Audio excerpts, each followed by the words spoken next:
Hello guys, welcome to my YouTube channel. আজি আমি class 10 অসমীয়া পাঠ্যপুথিৰ দৃষ্টান্তৰ কবিতাটিৰ বিষয়ে পঢ়িম। ইয়াতে পাঠটি মই বুজাই দিম প্ৰথমতে। তাৰ পিছত আমি ইয়াৰ মূলভাৱটো চাম। মূলভাৱটো পঢ়ি চাম এবাৰ। তাৰ পিছত আপোনালোকে এইটো বিবেচনা কৰিব যে আপোনালোকে স্কুলত দিয়াটো আৰু আপোনালোকৰ মই দিয়াটোৰ মাজত যদি যোনটো ভাল লাগে আপোনাক সেইটো আপোনালোকে পঢ়িব পাৰিব। আৰু যদি মই দিয়াটো আপোনালোকক লাগে তেতিয়াহ'লে আপোনালোকে 8011306226 নম্বৰটোত এটা হাই মেছেজ পঠাই দিব।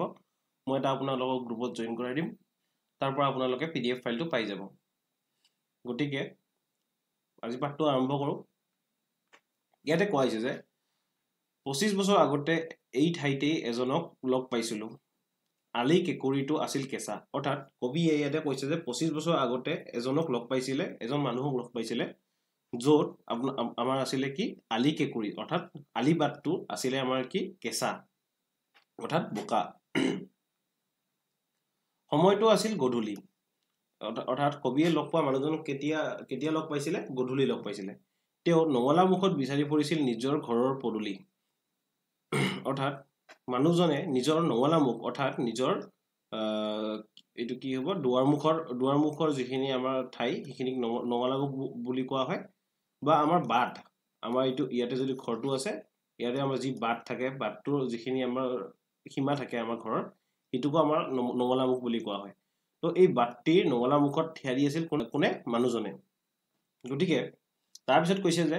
এটা পজা ঘৰ, আকাশ ধিয়াই কেইজোপামান কাকিনী তামোল। অৰ্থাৎ কাকিনী তামোল অৰ্থাৎ মানে কি আমাৰ ইয়াতে কবিতাটিৰ পাঠটিত শব্দ অৰ্থ দিয়া আছে যে কাকিনী তামোল মানে হৈছে বৰ ওখ তামোল, বৰ ওখ তামোল গছ। ইয়াত দিয়া আছে যে আকাশ ধিয়াই কেইজোপামান কাকিনী তামোল, ঘৰৰ দাঁতিত আগলি বাঁহৰ নমিত নমস্কাৰ। অৰ্থাৎ আগলি বাঁহবোৰ আমাৰ অৰ্থাৎ বাঁহবোৰ যেতিয়া আমাৰ পুৰত হৈ উঠে তেতিয়া আমাৰ বাঁহবোৰ আমাৰ হেলনীয়া হৈ পৰে। গোটেই বাঁহজোপাবোৰ যেতিয়া হেলনীয়া হৈ পৰে তেতিয়া এটা কোনোবা যাতে হালি কেনে নমস্কাৰ দি আছে তেনেকুৱা এটা ভংগীমা দেখিবলৈ পোৱা যায় বাঁহবোৰৰ। এই ভংগীমাটোৰ কথাই ইয়াতে কোৱা হৈছে যে ঘৰৰ দাঁতিত আগলি বাঁহৰ নমিত নমস্কাৰ। অৰ্থাৎ যি ভাঁজ লাগি থকা যিটো এটা দৃশ্য আমি দেখিবলৈ পাওঁ, সেই দৃশ্যটোক কি কৈছে যে নমিত নমস্কাৰ বুলি কোৱা হৈছে। পূৰ্ণজনৰ লুণ্ঠন পোহৰতো কুকুৰিকণা মানুহজনে নিজৰ ঘৰ বিচাৰি পোৱা নাছিলে। অৰ্থাৎ সম্পূৰ্ণজনৰ পোহৰ আমি সকলোৱে দেখিছোঁ। তো সম্পূৰ্ণজনৰ পোহৰত দিন যেনে লাগে। গতিকে সেই সম্পূৰ্ণজনৰ পোহৰতো কুকুৰিকণা মানুহজনে, অৰ্থাৎ মানুহজন কুকুৰিকণা আছিলে, কুকুৰিকণা মানুহজনে নিজৰ ঘৰটো বিচাৰি পোৱা নাছিলে। আৰু আছিলে ক'ত? মানুহজন নিজৰ নঙলা মুখতে থিয় হৈ আছিলে। কিন্তু তাৰপিছত কৈছে যে ওচৰত সহায় সাৰথি কেও নাছিল। কেও মানে হৈছে কোনেও নাছিল, কোনেও নাছিল। ওচৰত সহায় সাৰথি কেও নাছিল। মই যেতিয়া হাতত ধৰি তেওঁক আগুৱাই দিছিলোঁ কৈছিল, যেতিয়া কবিয়ে তেওঁক হাতত ধৰি আগুৱাই দিলে তেতিয়া কৈছিল যে মানুহজনে যে বৰ শান্তিত আছো এই প্ৰজাতিত। অৰ্থাৎ এই যিটো জুপুৰি ঘৰত মানুহজনে আছিলে, তাত আমাৰ মানুহজনে কৈছে কি যে তেওঁ বৰ শান্তিত আছে সেই প্ৰজাতিত, সেই সৰু প্ৰজাতিতে তেওঁ বহুত শান্তিৰে আছে বুলি কথাষাৰ কৈছে। কোনে কৈছে? মানুহজনে কবিক কৈছে। তাৰপিছত এতিয়া আমি দ্বিতীয় দৃশ্যপটটো দেখিবলৈ পাম। কবি কি দেখিছিলে যে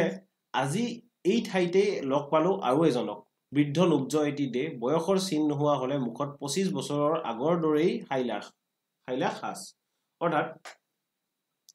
কবিয়ে 25 বছৰ আগৰ আৰু 25 বছৰ পিছৰ এটা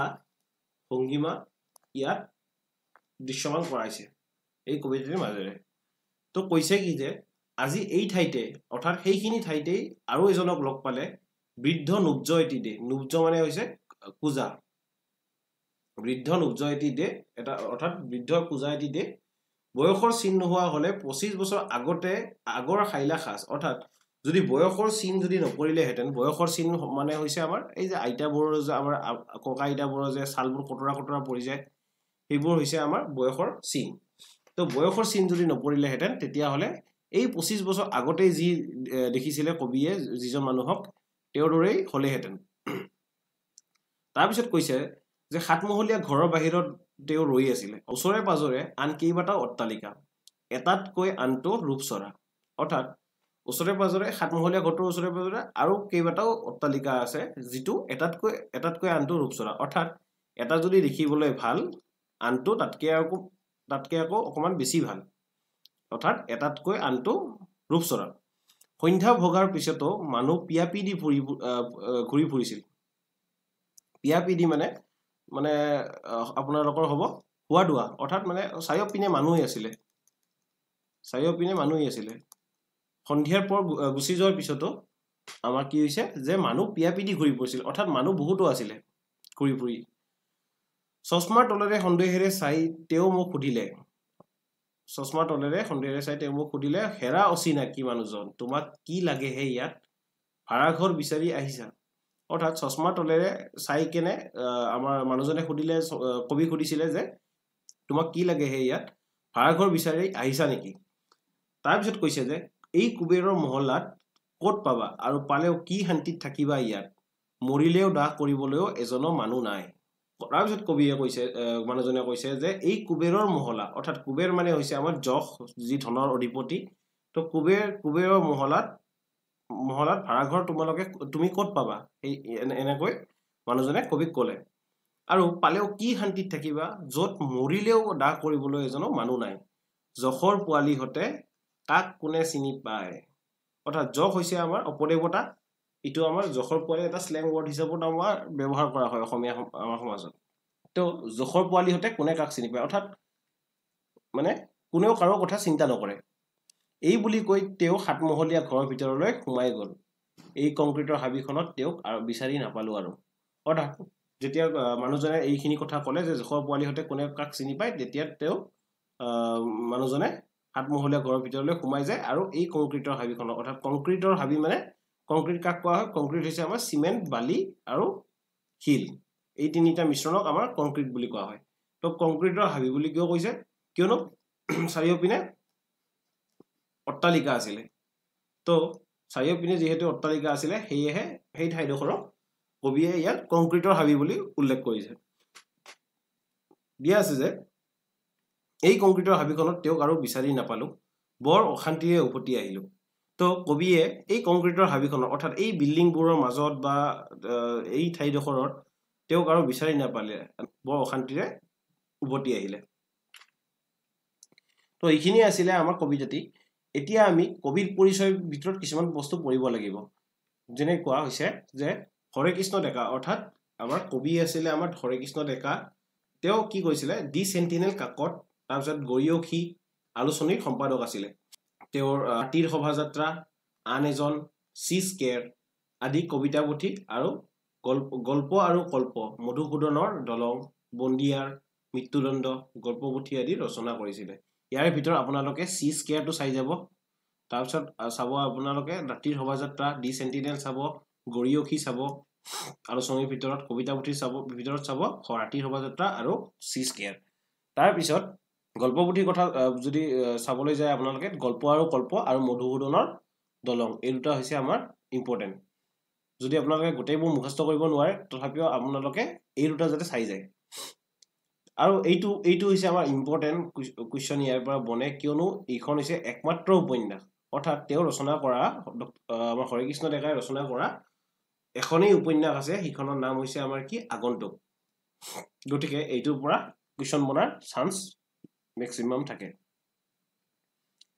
তাৰপিছত ইয়াতে দিয়া আছে যে তেওঁ 1987ত সাহিত্য একাডেমী বঁটা লাভ কৰে 1996ত কথা বঁটা আৰু 2010ত অসম উপত্যকা সাহিত্য বঁটা লাভ কৰে ইয়াৰে ভিতৰত আপোনালোকে এই দুটা চাব যে সাহিত্য একাডেমী বঁটা কেতিয়া লাভ কৰিছিলে আৰু 2010ত আমাৰ অসম উপত্যকা সাহিত্য বঁটা লাভ কৰিছিলে এই দুটা চাব এতিয়া পাঠবোধটো মই ইয়াতে পঢ়ি নিদিওঁ কিয়নো মই মূলভাৱ লৈ আহিছোঁ কবিতাটি গতিকে মই মূলভাৱটো পঢ়াই দিম দিয়া আছে যে শব্দাৰ্থৰ ভিতৰত কাকিনী তামোল বৰ ওখ তামোল মই কৈয়ে দিলোঁ কুকুৰী কণা গধূলি বা ৰাতি নেদেখা মানুহ কুবেৰ অৰ্থাৎ যক্ষৰ অধিপতি ধনৰ অধিপতি দেৱতা দৃশ্যান্তৰ শব্দটিৰ অৰ্থ কি এইটো আমাৰ কুৱেশ্যন বনিব পাৰে দৃশ্যান্তৰ শব্দৰ অৰ্থ হৈছে ভিন্ন বা অন্য দৃশ্য এটা দৃশ্যৰ পৰা অন্য এটা দৃশ্য হোৱা অৰ্থাৎ কবিয়ে যেনেকৈ ইয়াতে দিছে যে 25 বছৰ আগতে এটা কিবা চলি আছিলে খপকৈ আমাৰ 25 বছৰ পিছত এটা ঘটনাৰ উল্লেখ কৰিছে এটো আছিল 25 বছৰ আগৰ গতিকে এই যেটো আমাৰ ভিন্ন দৃশ্যপট পৰা চেঞ্জ হৈ যোৱা যেটো আমাৰ দৃশ্যমান হৈছে কবিতাতে এটি হৈছে তাক কৈছে যে দৃশ্যান্তৰ গতিকে এটা দৃশ্যৰ পৰা আন এটা দৃশ্য লৈ সলনি হোৱা নুবজ মানে হৈছে আমাৰ পূজা তাৰপিছত পিয়াপিডি অৰ্থাৎ চাৰিওফালে এটা হৈ চাৰিওফালে ঘূৰি ফুৰা জক মানে হৈছে আমাৰ পুতি থোৱা ধনৰ ৰক্ষণাবেক্ষণ দিয়ে বুলি ভবা আমাৰ অপদেৱতা বা অতিশয় কৃপণ লোক এতিয়া ইয়াতে চমু উত্তৰ কেইটামান দিয়া আছে যে কবিয়ে কিমান বছৰ আগতে মানুহজনক লগ পাইছিল এটো আছিল আমাৰ 25 বছৰ আগতে মানুহজন কিয় নিজৰ ঘৰ বিচাৰি পোৱা নাছিল কাৰণ কিয় কুকুৰী কণা আছিলে মানুহজন কুকুৰী কণা আছিলে বুলি বনা কুকুৰী কণাৰ ৰোগত আক্ৰান্ত আছিলে এনেকৈ দিব লাগিব কুকুৰী কণাৰ ৰোগত আক্ৰান্ত আছিলে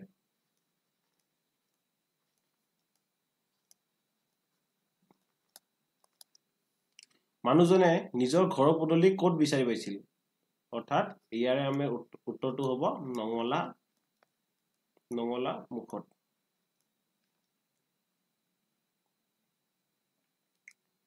মানুহজনৰ ঘৰ দাঁতিত কিহে ভংকাৰ ভংগীত আছিল আগলি বাহে কবিয়ে কোন সময়ত মানুহজনক লগ পাইছিলে গধূলি সময়ত এতিয়া ইয়াৰে ভিতৰত যিবোৰ আমাৰ আছে যে ইয়াতে মূল ভাৱটো কথা আছে হাতমহলীয়া ঘৰৰ বাহিৰত ৰৈ থকা মানুহজনে কবিৰ হৈতে কি কথা পাতিছিল তোমাৰ কথাৰে লিখা এইখিনি কথা আমাৰ মূল ভাৱটোৰ পৰাই বনি যাব এইটো কোৱেশ্চনৰ এনসাৰ গতিকে মই আগতেও কৈ আহিছো আৰু এতিয়াও কওঁ যে কবিতা যিমানটা কবিতা আছে সেইকেইটা গোটেৰে মূল ভাৱটো আপোনালোকে জানি থলে আপোনালোকৰ তাৰ বাহিৰত আপোনালোকে বেলেগ কোৱেশ্চন পঢ়ি ব্যাখ্যা প্ৰসংগ সংগতি এইবোৰ পঢ়ি থাকিব লগা নাই কিয়নো মূল ভাৱটো যদি আপোনালোকে ভালকে মুখস্থ থাকে আপুনি যদি হেইটোও যদি লিখি থৈ আহে যিকোনো এটা কোৱেশ্চনত তেতিয়াও আপোনালোকে মাৰ্ক পাব এটো শিওৰ আছে গতিকে আপোনালোকে মূল ভাৱটো পঢ়িবলৈ নাপাহৰিব আৰু কি বহুতে এটা ভুল কাম কৰে যে মূল ভাৱটো মনত থাকে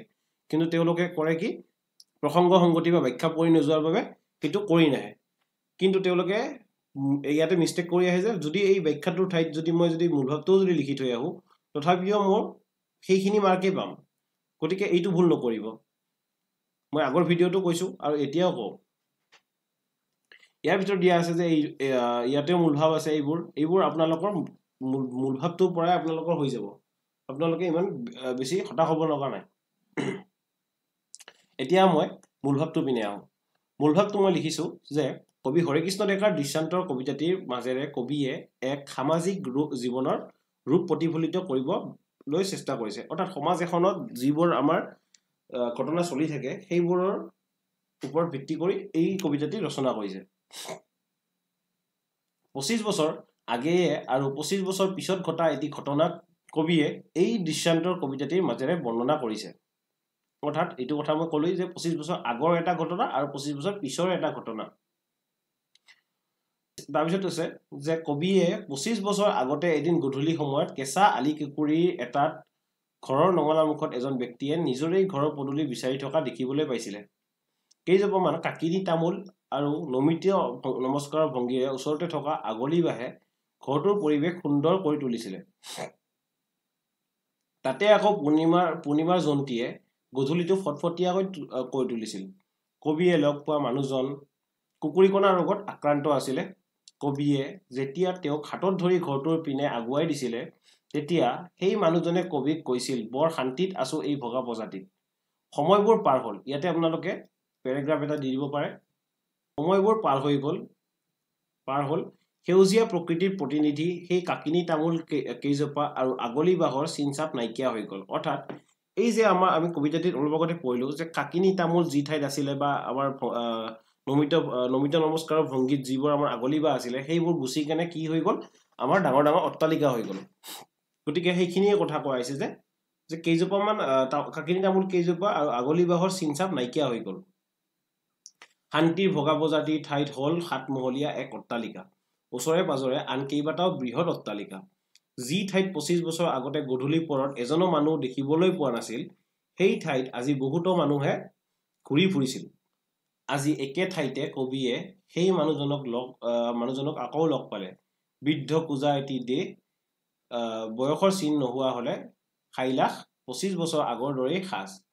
মানুহজনে কবিক চশমাৰ তলেৰে সন্দেহেৰে চাই ভাবিছিলে ভাড়াঘৰ বিচাৰি অহা বুলি আৰু কৈছিলে